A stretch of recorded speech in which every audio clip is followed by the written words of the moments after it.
നമസ്കാരം. തുർക്കിയിലും സിറിയയിലും ഭൂകമ്പമുണ്ടായപ്പോൾ കേരളം തുർക്കിക്ക് ധനസഹായം നൽകിയതിനെ വിമർശിച്ച് ശശി തരൂരിനെതിരെ ജോൺ ബ്രിട്ടാസ് എം പി രംഗത്ത് വന്നിരിക്കുകയാണ്. 2 വർഷം മുമ്പ് 2023 ഫെബ്രുവരി 6 തുർക്കിയിലും സിറിയയിലും ഭൂകമ്പമുണ്ടായപ്പോൾ മോദി സർക്കാർ പ്രഖ്യാപിച്ച ഓപ്പറേഷൻ ദോസ്തിന്റെ ഭാഗമായി കേരളം തുർക്കിക്ക് ധനസഹായം നൽകിയതിനെ എടുത്തു പറഞ്ഞ് വിമർശിക്കാൻ ശശി തരൂർ വ്യഗ്രത കാണിച്ചത് എന്നെ അമ്പരിപ്പിക്കുകയാണെന്നാണ് ബ്രിട്ടാസ് കുറിച്ചത്. UPA സർക്കാരിന്റെ കാലത്ത് പാകിസ്ഥാനെ സഹായിച്ച കാര്യവും ബ്രിട്ടാസ് ഓർത്തെടുത്തു. പാകിസ്ഥാനുമായി പ്രശ്നങ്ങളുണ്ടായി തീവ്ര ദേശീയത പറയുന്ന ഘട്ടങ്ങളിൽ പോലും ആ രാജ്യത്തിന് സഹായം നൽകാനുള്ള സന്നദ്ധ ഇന്ത്യ പ്രകടിപ്പിച്ചത് അദ്ദേഹത്തിന്റെ ഓർമ്മയിലില്ലേ എന്നാണ് ബ്രിട്ടാസ് ചോദിച്ചത്. 2005 ഭൂകമ്പവേളയിലും 2010 വെള്ളപ്പൊക്കമുണ്ടായപ്പോഴും $2.5 കോടി വീതം ഇന്ത്യ പാകിസ്ഥാന് സഹായം നൽകിയിട്ടുണ്ട്. ഇന്നത്തെ വിലയ്ക്ക് 212 കോടി രൂപ. രണ്ടാം UPA സർക്കാർ പാകിസ്ഥാനിൽ 2010 പ്രളയം വന്നപ്പോൾ $0.5 കോടി നൽകി. $2 കോടി UN നൽകി. മൊത്തം കൊടുത്തത് $2.5 കോടി. ഏകദേശം 212 കോടി രൂപ. 2008 മുംബൈ ഭീകരാക്രമണം എന്നും ബ്രിട്ടാസ് ഓർമ്മപ്പെടുത്തുന്നുണ്ട്. അത് കഴിഞ്ഞ് 2 കൊല്ലം ചെല്ലുമ്പോഴായിരുന്നു ഇന്ത്യയുടെ ഈ നടപടി. UPA സർക്കാരിന്റെ മന്ത്രിസ്ഥാനം കൈയാളിയിരുന്ന വ്യക്തി കൂടിയാണ് തരൂർ എന്നത് പ്രത്യേകം പറയേണ്ടതില്ലല്ലോ എന്നും ബ്രിട്ടാസ് ഫേസ്ബുക്ക് പോസ്റ്റിലൂടെ ഓർമ്മിപ്പിച്ചു. ബ്രിട്ടാസിന്റെ ഫേസ്ബുക്ക് പോസ്റ്റ് ഇങ്ങനെയാണ്. അതായത്, ഞാൻ ഏറെ ബഹുമാനിക്കുന്ന രാഷ്ട്രീയ വ്യക്തികളിൽ ഒരാളാണ് ഡോക്ടർ ശശി തരൂർ. അദ്ദേഹത്തിനൊപ്പം മുമ്പ് IT സ്റ്റാൻഡിംഗ് കമ്മിറ്റിയിലും ഇപ്പോൾ വിദേശകാര്യ സ്ഥിരം സമിതിയിലും പ്രവർത്തിക്കാൻ അവസരം ലഭിച്ചിട്ടുണ്ട്. അദ്ദേഹത്തെ വിദേശ സന്ദർശനത്തിനുള്ള പ്രതിനിധി സംഘത്തിൽ ഉൾപ്പെടുത്താൻ കോൺഗ്രസ് വൈമുഖ്യം കാണിച്ചതിനെ തുറന്നു തീർക്കാനും ഞാൻ മടിച്ചിട്ടില്ല. എന്നാൽ 2 വർഷം മുമ്പ് 2023 ഫെബ്രുവരി 6 തുർക്കിയിലും സിറിയയിലും ഭൂകമ്പമുണ്ടായപ്പോൾ മോദി സർക്കാർ പ്രഖ്യാപിച്ച ഓപ്പറേഷൻ ദോസ്തിന്റെ ഭാഗമായി കേരളം തുർക്കിക്ക് ധനസഹായം നൽകിയതിനെ എടുത്തു പറഞ്ഞ് വിമർശിക്കാൻ ശശി തരൂർ വ്യഗ്രത കാണിച്ചത് എന്നെയും അമ്പരിപ്പിക്കുകയാണ്. മാനുഷിക പ്രവർത്തനങ്ങളിൽ ഇന്ത്യ ഉൾപ്പെടെയുള്ള രാജ്യങ്ങൾ രാഷ്ട്രീയ ശത്രുതയും അഭിപ്രായ വ്യത്യാസങ്ങളും ഒരിക്കലും പ്രകടിപ്പിച്ചിട്ടില്ല. ആഗോള പൗരൻ എന്ന നിലയിലും പ്രശസ്തനായ അന്താരാഷ്ട്ര നയതന്ത്രജ്ഞൻ എന്ന നിലയിലും ഇത് അദ്ദേഹത്തിന് അറിയാവുന്ന കാര്യമാണ്. എന്നിരിക്കെ അദ്ദേഹം ഇത് എന്തുകൊണ്ട് വിസ്മരിച്ചു?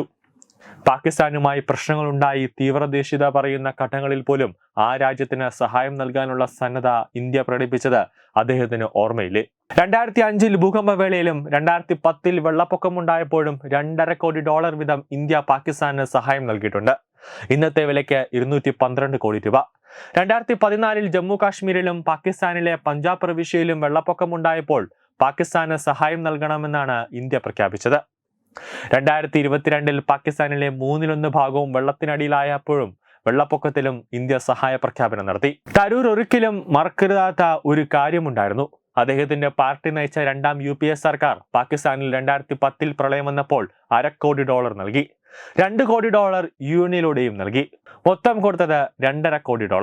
ഏകദേശം 212 കോടി രൂപ. 2008 മുംബൈ ഭീകരാക്രമണം നടന്നത് എന്ന കാര്യവും തരൂർ ഓർക്കണം. അത് കഴിഞ്ഞ് 2 കൊല്ലം ചെല്ലുമ്പോഴായിരുന്നു ഇന്ത്യയുടെ ഈ നടപടി. UPA സർക്കാരിൽ മന്ത്രിസ്ഥാനം കൈയാളിയിരുന്ന വ്യക്തി കൂടിയാണ് തരൂർ എന്നത് പ്രത്യേകം പറയേണ്ടതില്ലല്ലോ. ആവശ്യം ഓർത്തിരിക്കേണ്ട. അതുപോലെ തരൂർ മറന്നത് എന്തുകൊണ്ടാണ്? ഇന്ത്യൻ പാർലമെന്റ് അംഗങ്ങൾ ഉൾപ്പെടുന്ന പ്രത്യേക സംഘത്തെ നയിച്ച് അമേരിക്കയിലേക്ക് പുറപ്പെടുന്ന ഘട്ടത്തിലാണ് കേരള സർക്കാരിന്റെ വർഷങ്ങൾക്ക് മുമ്പുള്ള നടപടി അനുസ്മരിച്ച് വിമർശിക്കാൻ തരൂർ തയ്യാറായതെന്നത് ഏറെ കൗതുകകരമാണ്. വർഷങ്ങൾക്ക് മുമ്പ് കേന്ദ്ര സർക്കാരിന്റെ ആഹ്വാനം അനുസരിച്ച് നൽകിയ സഹായത്തെ സങ്കുചിത രാഷ്ട്രീയ നേട്ടത്തിനായി അദ്ദേഹം ഉപയോഗിക്കരുതായിരുന്നു. അദ്ദേഹത്തിൽ നിന്നും ഇതിലും മെച്ചപ്പെട്ട പ്രതികരണങ്ങൾ ആരും ആഗ്രഹിക്കുമെന്നതായിരിക്കാം അദ്ദേഹം തന്റെ പദവി ഇടിച്ചു താഴ്ത്തിയും കൃത്രിമ മറവി രോഗത്തിന് അടിമപ്പെട്ടും ഇത്തരമൊരു സാഹസ്യകൃത്യത്തിന് മുതിർന്നത്. ആരെ തൃപ്തിപ്പെടുത്താനാണെന്നത് എന്നാണ് ജോൺ ബ്രിട്ടാസ് ശശി തരൂരിനോട് ചോദിക്കുന്നത്. എന്തായാലും രണ്ടും കാണിച്ചത്, അതായത് ഇടതുപക്ഷവും അതോടൊപ്പം തന്നെ കോൺഗ്രസും കാണിച്ചത് ഒരിക്കലും ചെയ്യാൻ പാടില്ലാത്തതാണ്.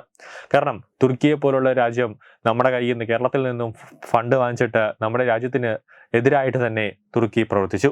കൂടാതെ ഒരിക്കലും പാകിസ്ഥാനെ പോലെ തീവ്രവാദത്തെ വളർത്തുന്ന ഒരു സംഘടനയ്ക്ക്, ഒരിക്കലും ഒരു രാജ്യത്തിന്, പാകിസ്ഥാനെ പോലെ തീവ്രവാദത്തെ വളർത്തുന്ന ഒരു രാജ്യത്തിന് ഒരിക്കലും പണം കൊടുക്കാൻ അന്ന് കോൺഗ്രസ് ചെയ്യാൻ പാടില്ലായിരുന്നു. കാരണം അന്ന് തന്നെ പല ഇന്റലിജൻസ് റിപ്പോർട്ടും മൻമോഹൻ സിംഗ് ഉൾപ്പെടെ ഭരിച്ചിരുന്ന സമയത്ത്, പ്രധാനമന്ത്രിയായിരുന്ന സമയത്ത് തന്നെ വലിയൊരു ഇന്റലിജൻസ് റിപ്പോർട്ട് അടക്കം അന്ന് കോൺഗ്രസിന്റെ കയ്യിലേക്ക് വന്നതാണ്. അത് AK ആന്റണിയുടെ മുന്നിലടക്കം വന്നതാണ്. പാകിസ്ഥാൻ തീവ്രവാദത്തെ വളർത്തുന്നുണ്ട്. അന്ന് തന്നെ ഇന്ത്യയിൽ ഓരോ ആക്രമണങ്ങൾ നടത്തിയിരുന്നു. അന്നെങ്കിലും കണ്ട് ഇത്തരം ഒരു കാര്യം കോൺഗ്രസ്സുകാർ അറിഞ്ഞു ചെയ്യണമായിരുന്നു. പക്ഷേ ഉണ്ടായില്ല. ഇതിൽ ജോൺ ബ്രിട്ടാസ് ശശി തരൂരിനെ വെള്ളപൂശിയത് കൊണ്ടോ ശശി തരൂർ ഒന്നും അറിയാത്ത പോലെ ഒരു മറവി രോഗം കാണിച്ചിട്ടോ കാര്യമില്ല. CPM കാണിച്ചതും അതുപോലെ തന്നെ കോൺഗ്രസ് കാണിച്ചതും തെറ്റ് തന്നെയാണ്. News desk Thathamai news.